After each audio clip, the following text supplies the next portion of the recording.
SYBAMIL Hindi इस विषय में आप सभी विद्यार्थियों का स्वागत। जहाँ दूसरी इकाई जो है साहित्य लेखन, गीत एवं नवगीत, उसमें का तीसरा पॉइंट जो है यूनिट नंबर 2 पॉइंट नंबर 3 जो है वो है गीत नवगीत का रचना सौष्ठव। इसमें हम देखते हैं कि इकाई नंबर 2 का पॉइंट नंबर 3 ये जो है कि गीत एवं नवगीत का रचना सौष्ठव, ये तीसरे नंबर का पॉइंट है। जहाँ ये बताया गया है कि रचना के निर्माण में जिन बाह्य उपादानों का आधार लिया जाता है वे शिल्प तत्व होते हैं, जो किसी भी रचना के साथ बाह्य सौष्ठव को बढ़ाते हैं। इन तत्वों द्वारा रचनाकार अपनी रचना को भंगिमा प्रदान कर उसको मूर्त करने का महंत कार्य करता है, जिसे शिल्प विधान, रचना विधान, रचना सौष्ठव या अभिव्यंजना आदि नामों से अभिहित किया जाता है। इसमें निराकार बिंदुओं को साकार करने की क्षमता होती है। पद्य या गद्य उसका अपना विशिष्ट शिल्प विधान होता है। कवि कैलाश वाजपेयी के शब्दों में कहे तो शिल्प विधि अंग्रेजी के टेक्निक शब्द का बोध कराता है। टेक्निक का अर्थ है ढंग, विधान, तरीका, जिसके माध्यम से किसी लक्ष्य की पूर्ति की गई हो। कला के क्षेत्र में इस लक्ष्य का अभिप्राय, महत्वपूर्ण भावाभिव्यक्ति का प्रकार, शिल्प विधान, रचना की उन प्रमुखता का लेखा जोखा है जिसके आधार पर रचना मूर्त हो सकी है या विशिष्ट के साथ लेखनी द्वारा अवरित हुई है। शिल्प विधि रचना कैसी है का उत्तर देकर रचना ऐसी है पर अधिक जोर देती है। विधान या कहने को साकार या मूर्त करने का प्रयास शिल्प में है। रचना की कलात्मकता बनाने की विधि शिल्प है, जिससे रचनाकार की रचना अधिक सौष्ठव प्राप्त होता है। ये रचना के बारे में कहा गया है। अब ये जो है टेक्निक, ये जो है इस टेक्निक के बारे में हम देखते हैं या उपनामों के बारे में देखते हैं। पहला जो है वो है भाषा शैली। भावात्मक और रागात्मकता को साकार करने में जो सक्षम भूमिका अनुकूल है, ऐसी भाषा का प्रयोग गीतों में होना आवश्यक होता है। शब्दों की विशिष्ट योजना ही रस निष्पत्ति करने में सक्षम होती है। गीतों में शब्द और वाक्यों का भाव या विषय के अनुकूल अभिव्यंजना होनी चाहिए। ये दोनों उस रचना की अस्तिया या शिराए होती है। गीति काव्य भाव प्रधान और माधुर्य प्रधान विधा होती है। अतः शब्द सवैया का बहुत महत्व होता है। शब्दों में यदि कर्कशता और बोझिल शब्द हो तो वह गीतों की अंतरात्मा को हानि पहुंचाते हैं।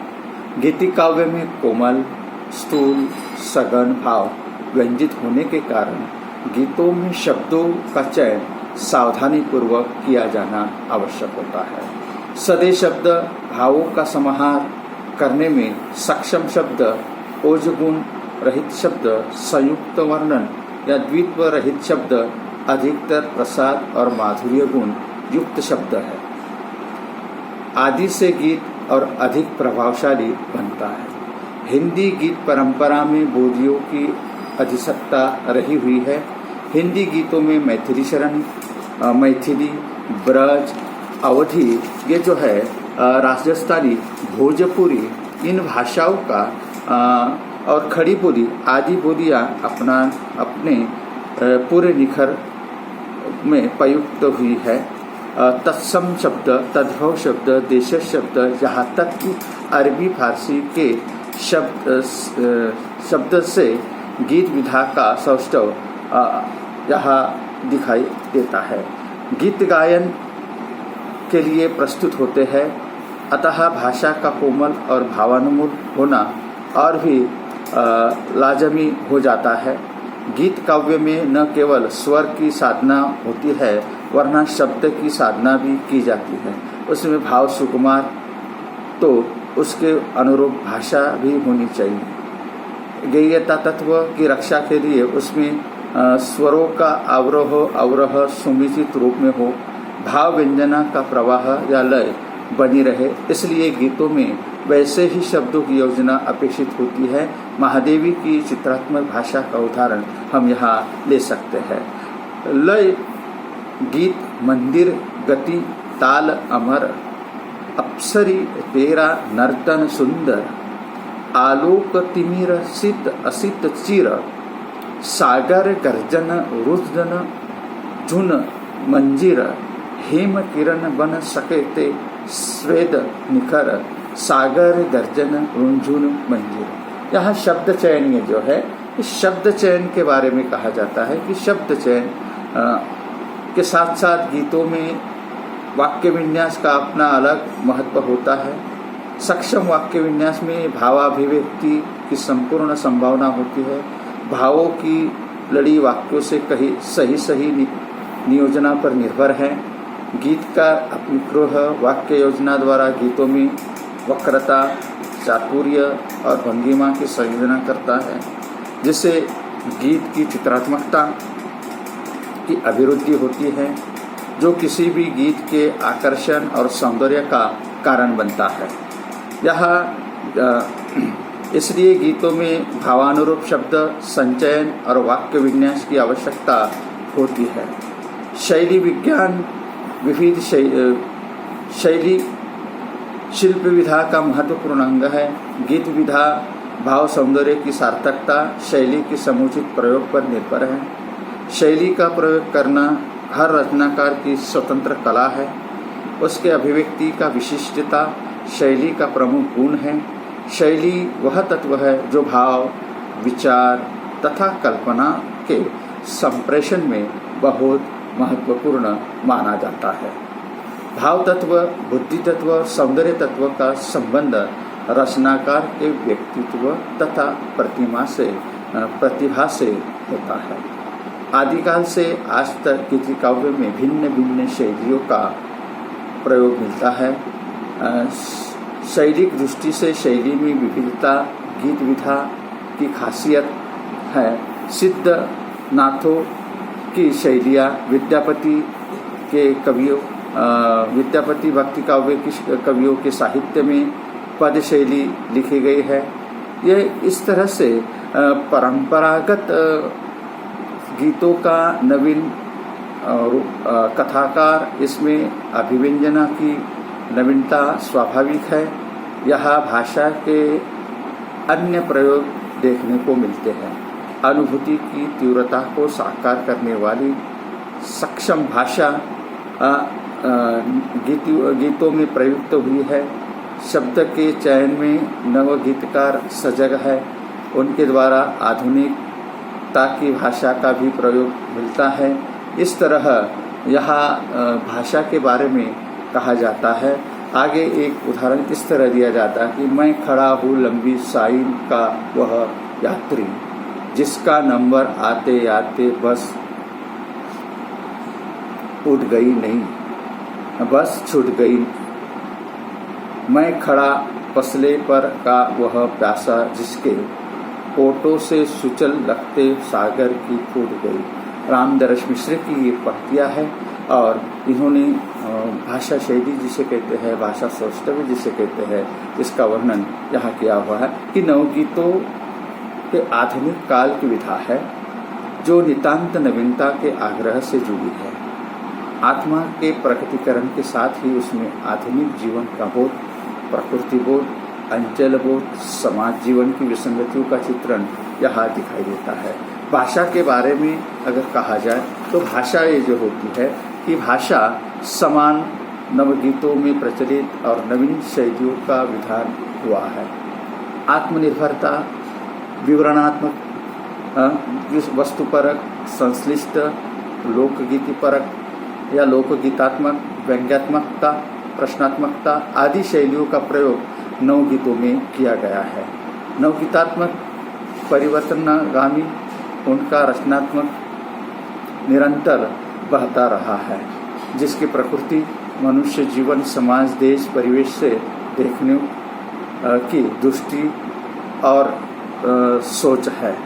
इस तरह से यहाँ ये जो है ये भाषा शैली जिसे हम कहते हैं, भाषा शैली के बारे में या भाषा शैली के बारे में कहा जाता है। दूसरा जो तत्व है वो गेयता। गेयता का संगीत से गीत में विशेष आकर्षण, प्रभाव निर्माण होता है। संगीतात्मकता का मात्रा भेद ही गीति को अन्य काव्य प्रकारों से अलग और विशिष्ट बनाता है। यह तो गीत रचना के सौष्ठव में चार चांद लगाता है। संगीत में लिपटे हुए भाव और शब्द की सुगमता और मधुरता मन को आनंदित करती हैं। शास्त्रीयता इसकी शर्त है। संगीत की शास्त्रीय प्रविधि में राग रागनियों का विभाजन और कोमलता के आधार पर रचना में किया गया है। भैरव, मालकौस, गौर, मालव, श्रीराम, हिंडोल, मेघमल्हार, कल्याण आदि राग तो भैरवी, जयवती, आसावरी, रामकली आदि श्री रूप में माने गए हैं। संगीत गीतों की दृष्टि से है तो केवल सघन अपितु एक महत्वपूर्ण सघन साधन है। संगीत का आधार पाकर गीत अधिक स्वरभर हो जाता है। संगीत के शास्त्रीय विधान के बावजूद भी गीत में वर्णन, मैत्री, विषय से तादात्म्य और भावाभिव्यक्ति के कारण गीत सुश्रित मधुर बन सकता है। गीतों में प्रयुक्त निरंतर बना रहता है। आधुनिक काल पाठ्य और गेय दोनों प्रकार के गीत प्राप्त होते हैं। आधुनिक काल के अनेक प्रख्यात गीतों में संगीत की शास्त्रीय विधा का अवलंब हुआ है। निराला की गीतिका इसके प्रमाण निराला की गीतिका में इसके प्रमाण मिलते हैं। इस दृष्टि से प्रसाद के नाटकों के गीत भी महत्वपूर्ण हैं। सुगम संगीत के आधार पर अनेक गीतों की रचना हुई। सुगम संगीत के 12 और 6 मात्राओं के गीतों ने सहृदय पर अपना खास असर छोड़ा है, जिनमें बच्चन जी का अग्निदेश से आता हूँ, गोपाल सिंह नेपाली का कल्पना करो नवीन, नरेंद्र शर्मा जी का ज्योति कलश छलके, राम कुमार वर्मा का प्रिया तुम भूले है क्या गाओ आदि प्रमुख माने जाते हैं। मात्रिक छंदों का आधिक्य आधुनिक काल के गीतों में प्राप्त होता है। इन गीतों में जो तुलनात्मकता और लयात्मकता मिलती है, जिसमें गीत परंपरा में एक नया अध्ययन जुड़ जाता है। निराला के एक गीत को देखा जा सकता है कि चुंबन चंकित वस्तुक चंचल, हेर फेर मुख कर बहु सुख छल, कभी हास फिर त्रास सास बल, पूर सरिता उगम। परंपरागत गीतों में संगीतात्मकता की अनिवार्यता दृष्टिगत होती है, अपितु नवगीतों में इस धारा को नकारा गया है। विषय का वैविध्य, विचारों की स्वतंत्रता और अभिव्यक्ति में लयात्मकता का आग्रह यहाँ रखा गया है। डॉक्टर सुरेश गौतम मानते हैं कि नवगीतों में लय अर्थ निरपेक्ष शुद्ध संगीतात्मकता लय न होकर अर्धामुखी है। मात्र इसी धारा पर नवीन गीतकार ने गीतों की सार्थकता में संगीतकार कर दिया है। पद की जान टेक की तुम नहीं टेक का केंद्र स्थान भाव है। नवगीतकार चाहता है कि उसे इस विषय में स्वतंत्रता होनी चाहिए कि वह जाने तो स्वेच्छापूर्वक गीतों की लयात्मकता में परिवर्तित कर सके। मुक्त छंद में अवरुद्ध अनेक गीतों के बावजूद कुछ नवगीतकारों के गीतों में गेयता का तत्व दिखाई देता है, क्योंकि गीत की मूल संवेदना गेयता भी है, जिसका विस्मरण गीतों में पूरी तरह से नहीं हुआ है। लोक धुनों पर आधारित अनेक नवगीत लिखे गए हैं। एक नमूना यहाँ प्रस्तुत है कि बिखरे बिखरे सपने चूर्ण चूर्ण, सुनी रेन सजाऊं, भोरे भोरे नदी तीर, बालू के महल बनाऊं, कौन उड़ा ले जाऊं, सपनों का कौन महलिया तब। ये यहाँ रामदरस मिश्र का ये नवगीत है और उन्होंने गेयता के बारे में अपने विचार यहाँ प्रस्तुत किए हुए हैं। तीसरा पॉइंट जो आता है वो आता है कि अलंकार संस्कृत। अलंकार किसी रचना के उधर और सौंदर्यशाली बनाने के लिए अलंकार विषयक तत्व है। रचना में अलंकारों का सायास अनायास प्रयोग होता है। अनेक बार अलंकारों की कुशलतापूर्वक चयन किया जाता है, तो अनेक बार अवनाश कुंठ अलंकार रचना में प्रविष्ट हो जाते हैं। वस्तुतः अलंकार भाव अभिव्यक्ति में भिन्न भिन्न संच होते हैं, जिनमें सौंदर्य की सुवासिकता पुष्प होते हैं। अभिव्यंजना में सौष्ठव निर्माण करने वाले अलंकार को भारतीय तथा पाश्चात्य दोनों काव्यशास्त्रियों ने काफी महत्व दिया हुआ है। सुमित्रानंदन पंत अलंकार की महत्ता पर अपने विचार व्यक्त करते हुए कहते हैं कि अलंकार ये जो है अलंकार केवल वाणी की सजावट के लिए नहीं है, वह भाव अभिव्यक्ति के विशेष द्वार होते हैं। भाषा की पुष्टि के लिए, राग की परिपूर्णता के लिए आवश्यक माना जाता है। वे वाणी के आचार व्यवहार रीति नीति है, स्थितियों के पृथक स्वरूप, भिन्न अवस्थाओं के भिन्न चित्र, अर्थात अलंकार केवल शब्द और अर्थ को वक्रता, चमत्कार, मूर्त रूप नहीं देते, भावों विचारों की दुनिया का चित्रात्मक और अभिनव भी बनाते हैं। हिंदी गीतों में अलंकारों के ने 3 अलंकार महत्वपूर्ण माने हैं। जो वहाँ हिंदी गीतों में अलंकारों के 3 अलंकार महत्वपूर्ण माने हैं: शब्द अलंकार, अर्थ अलंकार और उपमा अलंकार। ये जो है इन तीनों का सफल प्रयोग होता है। उपमा, उत्प्रेक्षा, रूपक, मानवीकरण, यमक, विवक्षा, अतिशोक्ति, समासोक्ति, प्रतिम, विभावना, विरोधाभास आदि अलंकारों से गीत साहित्य का दामन भरा हुआ है। विद्यापति, तुलसी, मेरा, भारतेंदु, हरिश्चंद्र, मैथिली शरण गुप्त, निराला, पंत, महादेवी वर्मा, हरिवंश राय बच्चन, नीरज आदि गीतकारों के रचनाओं में अलंकारों का प्रयोग दिखाई देता है। या हृदयग्राही रचना अलंकारों में प्राप्त होती है। प्रयुक्त अलंकारों में रचनाओं में भावनाओं का सहज स्वाभाविक समावेश हो गया है।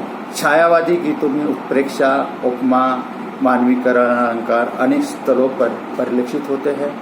प्रसाद, पंत, निराला, महादेवी वर्मा इन्होंने अलंकारों की सहजता ये करते हैं। बीती बिवारी जगाए मधुर मधुर मेरे दीपक जल, मेघमलय आसमान के उतर रही वह संध्या सुंदरी, जैसे गीत इसके प्रमाण हैं। नवगीत में अलंकार विधा का कोई विशेष आग्रह नहीं मिलता है। इनकी अभिव्यक्ति में सहज और स्वाभाविक रूप में अलंकार आ गए हैं। प्रकृति का चित्रण करते हुए कुछ परंपरागत अलंकार जरूर नजर आते हैं, पर उनकी कहीं भी हठात प्रयोग नहीं हुआ है। अनायास हुए अलंकारों के विधान से भावों और विचारों की चमक और खनक और बढ़ी है। नवगीतकार किन्हीं विशेष अलंकारों को तवज्जो नहीं देते, हालांकि लेकिन जो अलंकार आए उनसे नवगीतों में प्रकृत सौंदर्य निर्माण करता है। मानवीकरण का सौंदर्य देखिए, यानी अलंकार का एक यह उदाहरण दिया गया है। यह है, एक पेड़ चांदनी समाया है आंगने, फूल तो आ जाना एक फूल मांगने, डिबरी की लो जैसी लिख चली आ रही, बादल का रोना बिजली शर्मा रही, मेरा घर आया है तेरा तेरा सुहागन। यानी देवेंद्र कुमार की ये पंक्तियाँ है। तो ये तीसरा जो चरण था ये अलंकार। इसके बाद में चौथा जो आता है वो आता है छंद। छंद ये जो है छंद विधान, कि छंद विधान गीति काव्य का मूल गुणधर्म है। छंद का चयन एक गहरे कवि कौशल की अपेक्षा रखता है। आरंभ से ही वर्णिक मात्रिक छंदों की सुव्यवस्थित योजना से गीति काव्य का समृद्ध रहा है। आधुनिक काल में उक्त दोनों प्रकार के साथ मुक्त छंदों का प्रचलन देखने को मिलता है। वस्तुतः छंद एक शास्त्रीय प्रविधि है जिसकी समुचित समझ रचनाकार को होनी चाहिए। मात्रिक छंदों में मात्रा, वर्णिक छंदों में वर्ण और मुक्तक छंद में अक्षर, लय या गति का महत्व होता है। मात्रिक छंदों को गीति काव्य के लिए सबसे उपयुक्त माना जाता है, क्योंकि मात्राओं का आधार संगीत की राग रागनियों के लिए भी लिया जाता है और संगीत तत्व गीत का प्राण माना जाता है। पद शैली में बद्ध गीतों से टेक शुरुआत होती है। परंपरागत गीतों में भिन्न भिन्न छंदों का अभिनव प्रयोग किया गया है। आदिकाल और भक्तिकाल के गीतों में पिंगल शास्त्र का निर्वाह हुआ है। संत काव्य की गीतियों में छंद शास्त्र के नियमों का परिपालन नहीं हुआ है। संत काव्य की गतियों में छंद शास्त्र के नियमों का परिपालन नहीं हुआ, जो स्वाभाविक भी था, क्योंकि काव्य उनका अंतिम लक्ष्य नहीं था। तुलसी, सूर तथा मीरा के गीतों को छंद की दृष्टि से सफल माना जाता है। उस काल समंत कुल दोहा, चौपाई, भैरवी, सरोट, कवित्त, हरिगीतिका आदि छंदों का यहाँ प्रयोग हुआ है। आधुनिक काल में छंदों का वैविध्य देखने को मिलता है। गीतों में चरणों की समानता पर बल दिया गया है। सर्वमान्यता, सामंत्य, विषमतल्य आदि पद्धति से छंदों का विधान हुआ है। कुछ छंदों के काव्य प्रयोग नया प्रयोग हुआ है। आधुनिक काल में हरिगीतिका, चौपाई, भैरवी, मनोरमा, कामिनी, कवित्त आदि परंपरागत छंदों के साथ उर्दू के बहरों का भी बखूबी से इस्तेमाल किया गया है। भारतेंदु, नथुराम शर्मा, शंकर, मुकुटधर पांडे, मैथिली शरण गुप्त, जयशंकर प्रसाद, निराला आदि गीतकारों ने विविध छंदों का अभिनव प्रयोग किया है। गुप्त जी ने कुणाल गीत रचना का एक गीत दस्तव्य है, जिसमें चौपाई और हरिगीतिका छंद का यहाँ मिश्रण किया गया है।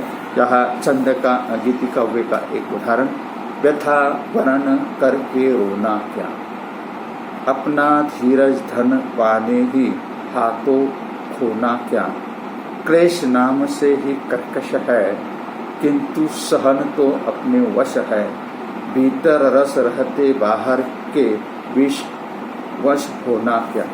ये इस तरह छंद का इन्होंने उदाहरण दिया हुआ है।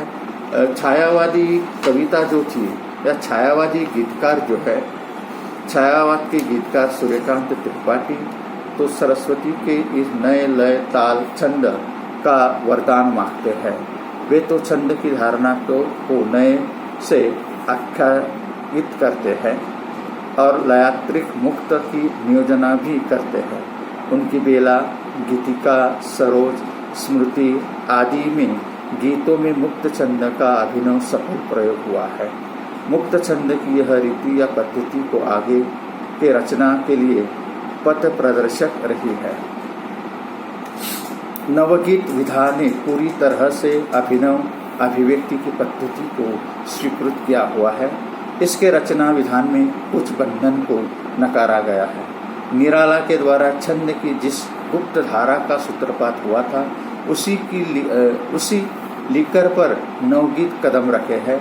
भाव या विषय प्रस्तुति में स्वच्छंद प्रवाह नजर आता है। ये इसमें लयात्मकता को बखूबा रखते हुए भावों को इस सहज प्रवाह की रक्षा की गई है। गिरजा कुमार माथुर का कथन है, नवगीतों में छंद का अनुशासन टूट अर्थात निरर्थक सराहीन है। यह आवश्यक नहीं कि गीत छंदबद्ध तुर्क रूपकारक में ही संभव हो सकता है। गीत शी अली के इस प्रचलित स्वरूप और तज्जनित परिभाषा को मैं गीत की यांत्रिक रीढ़ मानता हूँ। पारंपरिक छंद विधान के स्थान पर छंदों में नवे प्रयोग किए गए हैं। नवगीतों में मात्राओं की गठबद्ध कुछ छंदों के मिश्रण प्रयोग अथवा लोक साहित्य में छंदों की तर्ज का स्वीकार मिल जाता है। इतना जरूर है कि नवगीतकारों ने छंदों का कोई विशेष आग्रह नहीं रखा है। इस तरह से ये छंद जो है, ये छंद के बारे में यहाँ कहा गया है। इसके बाद आता है कि बिंब जो है प्रतीक या बिंब, प्रतीक विधान। यह प्रतीक विधान जो है, प्रतीक का शाब्दिक अर्थ है अवयव, चिन्ह, अंग, निशान। साहित्य के प्रतीकों का प्रयोग विशेष प्रयोजन से किया जाता है, क्योंकि प्रतीक हमारे भावनाओं और विचारों को स्पष्ट और मूर्त बनाने में सहायक होते हैं। प्रतीक रचनाकार की कल्पना शक्ति और प्रतिभा की कसौटी है। प्रतीक शाब्दिक अभिव्यक्ति को अधिक प्रेक्षणीय बनाते हैं। वह एक विशेष संकेतात्मक शब्द होता है। किसी भी रचना में साधारणतः भाव या विचार की सांकेतिक प्रस्तुति, कथ्य में बोधगम्यता, शाब्दिक सौष्ठव आदि के प्रतीक विधान किया जाता है। रचनाकार अपनी संवेदनाओं की तीव्रता की अभिव्यक्ति को भी सीधे तथा सहज ढंग से प्रस्तुत करने के लिए प्रतीकों का सहाय लिया जाता है। साथ ही वह प्रतीक के द्वारा कम शब्दों में भाव प्रकट हो जाते हैं। विद्वानों ने प्रतीकों के अनेक प्रकार बताए हैं, जैसे परंपरागत प्रतीक, सामाजिक प्रतीक, पौराणिक प्रतीक, धार्मिक प्रतीक, सांस्कृतिक प्रतीक, शृंगारिक प्रतीक, चिन्ह प्रतीक, पदार्थ प्रतीक, संख्यात्मक प्रतीक, वाद्य प्रतीक, देश प्रतीक, भाव उत्पादक प्रतीक, विरोधाभास प्रतीक, आलंकारिक प्रतीक, व्याख्यात्मक प्रतीक आदि प्रतीक के प्रकार बताए हैं। गीत जैसी भाव प्रधान काव्य विधा में प्रतीकों के प्रयोग से कल्पना सौंदर्य का विधान किया गया है। हिंदी गीत साहित्य में प्रतीकों का प्रयोग हुआ है। आदिकाल भक्तिकाल के गीतों में परंपरागत प्रतीकों का सर्वाधिक विधान हुआ है, जिसके माध्यम से वीर भावना, प्रेम, रहस्य भावना, वात्सल्य भावना, विरह आदि को अधिक वर्णित किया गया है। राम, कृष्ण, शिव, मानस सरोवर, भ्रमर कमल, दीप, बादल, गगन, जमुना, कस्तूरी, सागर, मीन, चातक, चांदनी, हंस, सुआ, कौवा, चदरिया, इक्तरा, सेज, ऐसे अनेक प्रतीक आदिकाल और भक्तिकाल के गीतों में प्रयुक्त हुए हैं। आधुनिक काल के परंपरागत गीतों के प्रतीकों में विविधता और नवीनता प्राप्त होती है। भारतेंदु और द्विवेदी काल के गीतकारों में परंपरागत प्रचलित प्रतीकों का ग्रहण किया गया है, परंतु उसके बाद गीतों में प्रतीकों के नए नए प्रयोग किए गए हैं। प्रचलित प्रतीकों के नए सिरे से व्याख्यानित किए गए हैं। भाव, बादल यहाँ क्रांति का प्रतीक बना। कृष्ण पुष्प शहद का चांद तो रोटी बनकर सामने आया, और कुकुरमुत्ता बना सर्वहारा वर्ग का प्रतीक, तो गुलाब में बुजुर्ग वर्ग की झलक दिखाई दी। शिवमंगल सिंह सुमन को सर्वहारा के रक्षण और साम्राज्यवाद के दालन का आह्वान करते हैं। यहाँ एक नवगीत का उदाहरण दिया गया है कि उठो उठो मेरे शिव, तांडव नृत्य करो, खुहराम मचा दो, कंकालों की अस्थिर नींव पर खड़े विश्व साम्राज्यवादी की आज ईट से ईट बजा दो। और यहाँ प्रयोगवादी काव्य के गीतकारों ने प्रतीकों के विधान में नए प्रयोग किए हैं। आधुनिक जीवन और संदर्भ में प्रयुक्त प्रतीक इस्तेमाल किए गए हैं। उनका पूरा पड़े उपमानों और प्रतीकों पर अधिक विश्वास न था। यहाँ प्रतीकों के बारे में, बिंबों के बारे में कहा गया है, और आगे और कहा जाता है कि इन्होंने नवगीतकारों का प्रतीक विधान सर्वथा नवीन और व्यापक है। गीतों में आधुनिक जीवन का यथार्थ, विडंबनाएं और मूल्यों को प्रतीकात्मक रूप दिया गया है।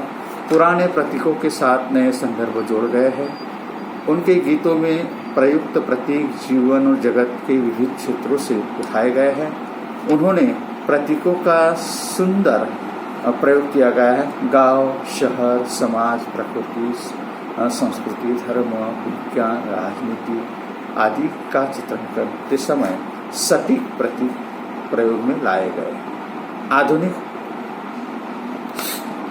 जीवन का सत्य उजागर करने के लिए पौराणिक ऐतिहासिक प्रतीकों का सहारा लिया गया है। मनुष्य की कुंठा विखंडन को उभारने के लिए आधुनिक प्रतीकों का प्रयोग हुआ है। प्रकृति का विषय प्रिय विषय है, जिसका सौष्ठव दर्शाने के लिए प्राकृतिक प्रतीक प्रयुक्त हुए हैं। आज का भयावह मंजर सजीव करते हुए नवगीतकार राम, सीता और अवध के प्रतीक को नियोजित करता है। यहाँ एक नवगीत दिया गया है राधे श्याम शुक्ल का।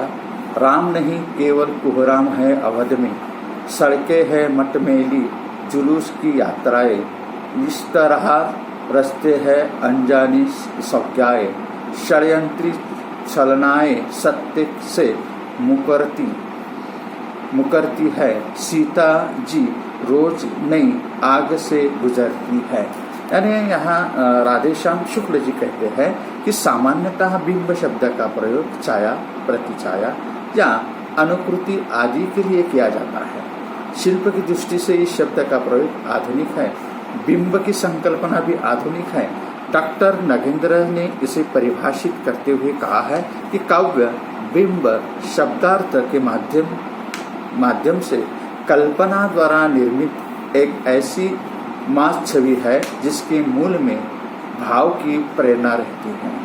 भाव और कल्पना का आधार पाकर बिंब की सहज नियोजना होती है। बिंब विधान के लिए भाषा की सही समझ, कल्पना शक्ति, सूक्ष्म इंद्रिय बोध और अपार प्रतिभा की अत्यधिक आवश्यकता होती है। बिंब के भिन्न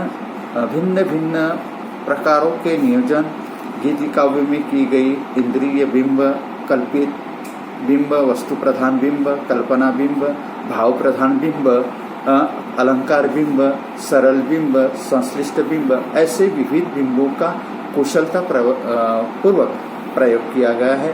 गीतों में बिंबों की उपस्थिति में अभिनव सौष्ठव का निर्माण हुआ है। गीतकारों ने अपनी तीव्र और सघन भावना का कल्पना के पंख दिए। प्राचीन और आध्यात्मिक प्राचीन मध्यकालीन गीति काव्य में बिंब प्रयोग मिलते हैं, परंतु बिंब का विधान का व्यापक प्रचलन नहीं मिलता है। संत काव्य के पदों में रहस्यमय भावना की प्रस्तुति के समय बिंबों का बहुतायत से प्रयोग हुआ है। आधुनिक काल में बिंब विधान में विविधता है। छायावादी गीतों में बिंब विधानीय शक्ति का अभिनव प्रयोग मिलता है। आधुनिक काल में सांस्कृतिक, प्राकृतिक, इंद्रिय एवं भावात्मक बिंब प्रचुरता से प्रयुक्त हुए। महादेवी वर्मा का एक गीत यहाँ दिखाई देता है, जिसमें प्राकृतिक, इंद्रिय एवं भावात्मक तीनों प्रकार के बिंब यहाँ दिखाई देते हैं या लक्षित होते हैं। ये कहते हैं, रजनी ओढ़े जाती थी झिलमिल तारों की जाली, उसके बिखरे वैभव पर जब रोती थी उजियाली। पल्लव के डाल हिंडोले सौरभ सोता कलियों में, छिप छिप किरणें आती जब मधु से साची गलियों में। यह महादेवी वर्मा की ये नवगीत है। परंपरागत गीतों में बिंबों का बहुत अधिक प्रयोग नहीं हुआ है। भाषा की चित्रात्मकता की सहायता तत्व के रूप में बिंब आए हैं। छायावादी और प्रयोगवादी गीतकारों की गीत रचनाएं बिंबधर्मी मानी जा सकती हैं। वे अमूर्त अनुभूति की साकार करने के लिए बिंब का केवल साधन रूप में प्रयोग करते नजर आते हैं। नवगीतों में जो बिंब विधान मिलता है वह भी अनूठा और सर्वथा नवीन अनुभूति की व्यापकता और गहनता को बिंबधर्मी भाषा में प्रयुक्त किया गया है। नवगीतों में प्रयुक्त बिंबों द्वारा मन की भावना का विस्तार हुआ है, जहाँ कल्पना की असीम सीमा क्षमता दृष्टिगोचर होती है। राजेश सिंह ने माना है कि नवगीत का समस्त का सौंदर्य और आकर्षण उसमें प्रयुक्त बिंबों की देन है। भिन्न भिन्न प्रकार के नवगीतों में संयोजित किए हुए नवगीतों में बिंबों के माध्यम से अनुभूति को सजीव और आकर्षण बनाया गया है। घनश्याम आस्तान के नवगीत में आया हुआ बिंबों का एक सुंदर उदाहरण देखिए। कागज के फूलों में खुशबू क्यों खोजे, कागज के फूलों में खुशबू क्यों खोजे, भोर के किनारे बिंदे गुलाब बन लाए। यहाँ वैसे तो बिंब उनके लिए अभिव्यक्ति का साधन मात्र है, अपितु इसे बखूबी इस्तेमाल करते हैं। बिंबों के अभाव प्रयोग में नवगीत में अद्भुत सौंदर्य की सृष्टि हुई है। अपनी संवेदनात्मक अनुभूति का प्राण बनाने के लिए नवगीतकार बिंबों का सुष्ट प्रयोग करते हैं, अपनी प्रतिभा और कल्पना का सुंदर प्रयोग करते हैं। आज के मनुष्य की त्रासदी को प्राकृतिक बिंबों द्वारा साकार करने वाला एक उदाहरण और यहाँ देखा जा सकता है। इस तरह ये बिंब विधान जो है, ये बिंब विधान यहाँ कल्पना यानी साहित्य लेखन, गीत एवं नवगीत में जो है नवगीत का रचना सौष्ठव, इसमें भाषा शैली, गेयता, प्रतीक, बिंब, अलंकार और छंद ये जो है, इन सभी का हम लोगों ने यहाँ संक्षेप में इसके ऊपर हम लोगों ने चर्चा की हुई है। यहाँ पर ये इकाई नंबर 2 या यूनिट नंबर 2 जो है ये पूरा होता है। यूनिट नंबर 2 का सब यूनिट 3 जो है और पूरा 2 नंबर का यूनिट जो है यहाँ व्याख्यान देकर मैं यहाँ पर समाप्त करता हूँ, यहाँ पर रुकता हूँ। इस यूनिट का इकाई नंबर 2 जो है कि यूनिट यहाँ पर समाप्त हुआ और तीसरे यूनिट में या तीसरे इकाई में हम अगले व्याख्यान में मिलेंगे। तब तक के लिए यहाँ पर रुकते हैं।